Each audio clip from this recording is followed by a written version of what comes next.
रोजच्यापेक्षा आज खूपच लवकर उठले होते. घरामध्ये असं वेगळं काही काम नव्हतं, तर चला म्हटलं हा वेळ आपण स्वतःसाठी देऊयात. असं पण स्वतःसाठी वेळ काय काढता येत नाही.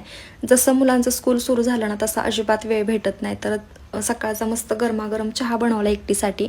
बाहेरचा खिडकीतला व्ह्यू बघत बघत मस्त चहा एन्जॉय केला आणि त्याच्यानंतर मला आठवलं की खूप दिवस झालं माझ्या आवडीचं नेलपेंट मी लावलेलंच नाही आहे आणि ते पण आवडून बसले सगळं. कसं तरी लावलं, कारण हा कलर मला खूपच जास्त आवडतो त्याच्यामुळे. बाहेर हलकासा पाऊस पडत होता आणि सगळं झाडांवरती पाणी सांडत होतं त्याचं, तर एवढं छान वाटत होतं ना. पहिल्यांदाच शेवंती इतकी छान ग्रो झाली आहे, नेहमीच जळून जायची, पण आता जसं लावले तसं पावसाळा सुरू झाला ना, त्याच्यामुळे झाडं खूप छान ग्रो होत चालली आहेत आणि मस्त त्यांना एक वेगळी शाईन आली. चिनी गुलाबाचं झाड तर खूपच मस्त होते, पण त्याला गुलाब आले ना तर ते काय व्यवस्थित उमलतच नाही. आत्तापर्यंत एकच फूल फक्त उमललेलं होतं, ते पण छान.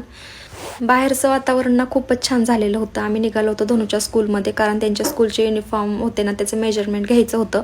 लास्ट इयर विदाऊट मेजरमेंट त्यांनी कपडे आणले होते, पण ते काही व्यवस्थित मुलांना बसतच नव्हते. मग ह्या वर्षी ना मेजरमेंट घेऊन मग कपडे स्टिच करायला टाकलेत. तर तिथं गेल्यानंतर ना धनुष घसरगुंडी खेळायला लागला आणि सगळीच मुलं एवढी दंगा करत होती ना की काय सांगायलाच नको. ही आहे धनुची फ्रेंड आणि आपली छोटी सबस्क्रायबर फॉलोअर्स. जेव्हा ती रडत असेल ना, तेव्हा तिची मम्मी व्हिडिओ लावून देते. तर तिची मम्मी सांगत होती की व्हिडिओ लावून दिला की खूप शांत बसते, कारण त्याच्यामध्ये धनुष असतो म्हणून.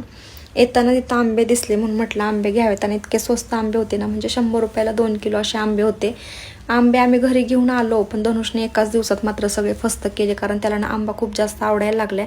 लहानपणी किती आम्ही जबरदस्तीने चारायचो की नाही तो खाल्लं पाहिजे म्हणून, तर त्याला ते आवडत नव्हतं. आणि आता सांगावं लागतं की धनुष बास कर आता, नाही तर तुलाच त्रास होईल म्हणून.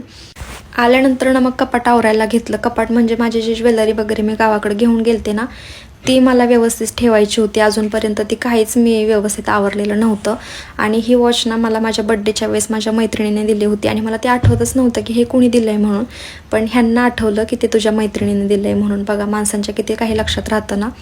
त्याच्यानंतर मग मी तूप काढायला घेतलं. गावाला जाण्याच्या आधी विचार केला होता की तूप काढून जायचं म्हणून, कारण ते खूपच दिवस झालं मग तसंच राहिलं होतं. पण तेव्हा मला काही वेळच भेटला नाही, कारण रोजच बाहेर जाणं होतं त्याच्यामुळे. फायनली आज तूप काढलं, आणि तूप काढल्यानंतरनं जो आनंद होतो ना तो काही वेगळाच असतो.